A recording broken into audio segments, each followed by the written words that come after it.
Peggy 16. We all now know Battlefield 4 is happening, but right now everyone's still getting their fix of the sublime Battlefield 3. I flew over to DICE in Sweden to get some unique personal insights from the team about their time behind the scenes with Battlefield 3. Lars, looking back, do you remember the moment of inception of Battlefield 3? To be honest, it all started after Battlefield 2. We were extremely happy with what we had accomplished, but we had so many ideas still to be realized. It's always been there that we want to build this, the ultimate Battlefield game. Moving the bar of what's, technically possible. It was a huge undertaking for us. The building of Battlefield 3 was something that we've been working on for a long period of time. We have gone through various phases of the project, some of them that most people don't actually know about, but I mean, we actually, if we don't have something that we're entirely happy with, we actually take a new, thorough look at what we're doing, and BF3 was one of those projects. When we actually found the recipe of what it is that we wanted to build, we basically had the entire studio working on it. Battlefield 3 is the first game where I feel that we got the creative freedom to build something amazing. Of course, the complexity of the project, turned into like a fresh start. It's a brand new engine. We're adding a lot of new stuff that we've never done before. I think the biggest challenge was from the perspective of technology. Trying to keep on pushing the boundaries, and I would say that we definitely did with Battlefield 3. But those technical barriers, while you're still building the engine and build the game at the same time, that was really what sometimes made you kind of just wonder, will we ever make it? We put all the resources we had. We had big parts of EA helping out, building this game. So it was, monumental, and it turned out to be, the biggest thing that we've ever, put our teeth into. We had already earlier that year, the launch year, we showed it internally at EA, and we realized that we were onto something. We walked up on stage and we showed that to all the people in the audience, and you could see the shock on people's faces when they saw this game for the first time. That's when we knew that we had something that, we doubted it ourselves actually. It's like, how good is this? Is it really that good? Are we going to make it? But when you saw the reaction of the audience there, then we knew, okay, we're onto something here. We have a game that's going to be a massive hit. At Gamescom that year as well, we showed up with our multiplayer hands-on demo of Caspian Border, and we had people standing literally in line for 10 hours, and they had to close the line. Getting that kind of feedback from the fans and that kind of interest is amazing. For us as game developers, we are very, very keen on feeling what the people that play our games, what they think and what they like and these kind of things. And when you see something like that happening, people coming out of there smiling, etc., it's amazing.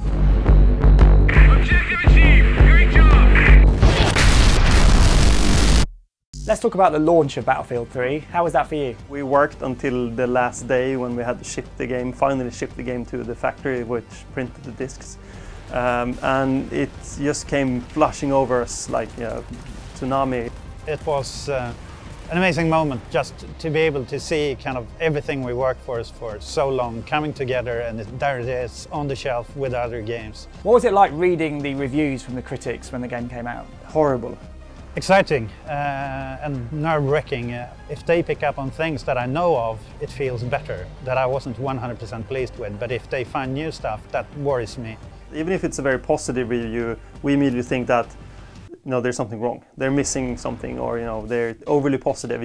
People will get upset because they're overly positive, and then you have the other way around where people are overly negative, and you get really upset with like, oh my God, is it that bad? The game is, it's a horrible game. When you meet the fans, does their feedback ever change the way you shape the game? It definitely does. I mean, that's the whole reasoning behind kind of keeping the communication going with our community. The feedback can sometimes be very single dimension.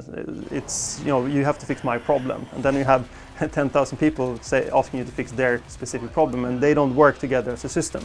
So we try to balance all these things out. We try as best as we can to create something that is working for everyone. The whole Battlefield 3 project is now done. You're moving on to other things. But could you just sum up your feelings about Battlefield 3? How do you feel about the whole game and how it went? It's been a ride of a lifetime, both with the base game but also then with Premium coming out afterwards.